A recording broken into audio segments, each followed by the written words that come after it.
대법원 2021년 7월 15일 선고 2018다 298744 판결 사건명 주주 대표 소송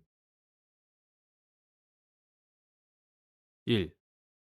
자본금 감소를 위한 주식 소각 절차에 하자가 있고 이사가 주식 소각 과정에서 법령을 위반하여 회사에 손해를 끼친 사실이 인정되는 경우 감자 무효 판결의 확정 여부와 관계없이 상법 제399조 제1항에 따라 회사에 대하여 손해배상 책임을 부담하는지 여부.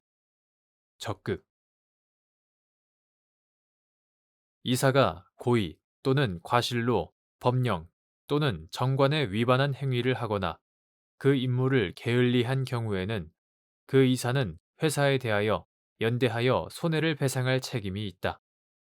상법 제399조 제1항 이사가 임무를 수행함에 있어서 법령을 위반한 행위를 한 때에는 그 행위 자체가 회사에 대하여 채무 불이행에 해당하므로 그로 인하여 회사에 손해가 발생한 이상 특별한 사정이 없는 한 손해배상 책임을 면할 수 없다. 자본금 감소를 위한 주식 소각 절차에 하자가 있다면 주주 등은 자본금 감소로 인한 변경 등기가 된 날부터 6개월 내에 소로서만 무효를 주장할 수 있다. 상법 제445조. 그러나 이사가 주식 소각 과정에서 법령을 위반하여 회사에 손해를 끼친 사실이 인정될 때에는 감자 무효의 판결이 확정되었는지 여부와 관계없이 상법 제399조 제1항에 따라 회사에 대하여 손해배상 책임을 부담한다. 2. 상법 제403조 제2항에 따른 서면에 기재되어야 하는 이유에 책임 추궁 대상 이사, 책임 발생 원인 사실에 관한 내용이 포함되어야 하는지 여부. 적극 및 서면에 책임 추궁 대상 이사의 성명이 기재되어 있지 않거나 책임 발생 원인 사실이 다소 개략적으로 기재되어 있더라도 회사가 서면에 기재된 내용, 회사 보유 자료 등을 종합하여 이를 구체적으로 특정할 수 있는 경우 그 서면은 상법 제403조 제2항에서 정한 요건을 충족하였다고 보아야 하는지 여부. 적극.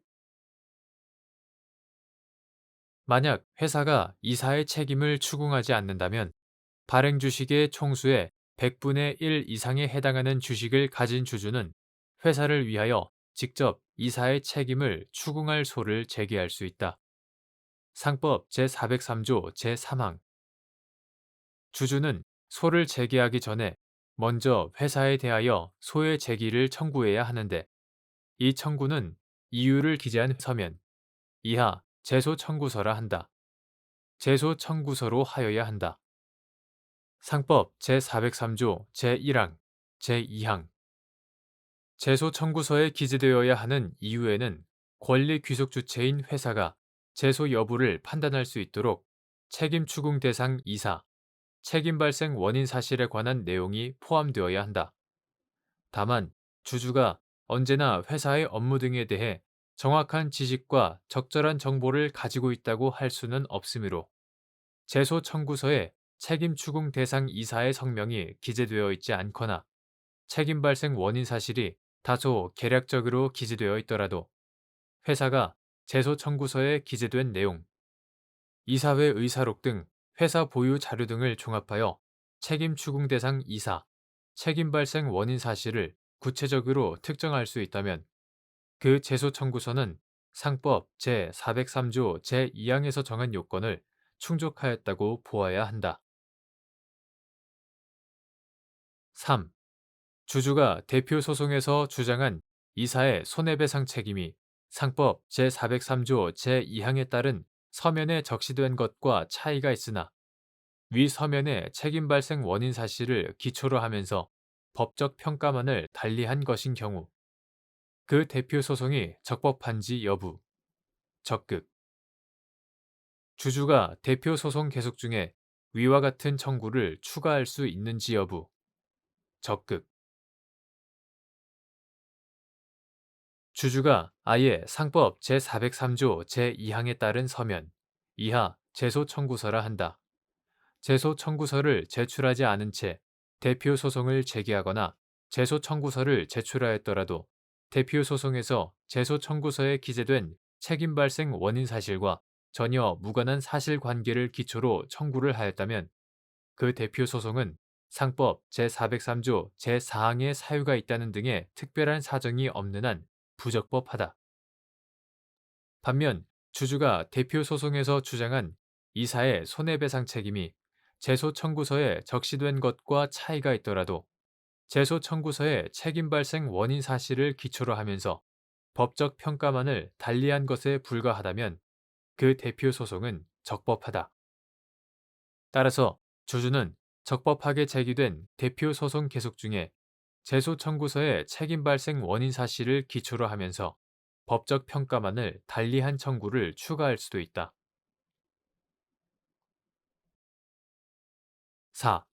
항소심에서 수개의 청구가 선택적으로 병합된 경우의 심리 방법과 항소심 판결의 주문.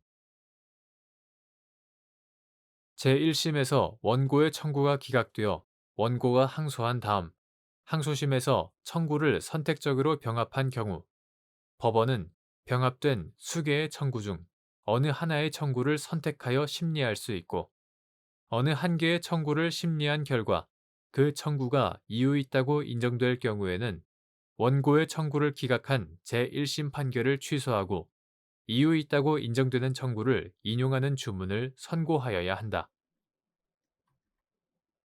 5. 상법 제399조 제1항에 따른 이사의 회사에 대한 손해배상 채무에 관하여 이사가 지체 책임을 지는 시기. 이행 청구를 받은 때부터. 상법 제399조 제1항에 따른 이사의 회사에 대한 손해배상 채무는 채무 불이행으로 인한 손해배상 채무로서 이행 기한에 정함이 없는 채무이므로 이사는 이행 청구를 받은 때부터 지체 책임을 진다.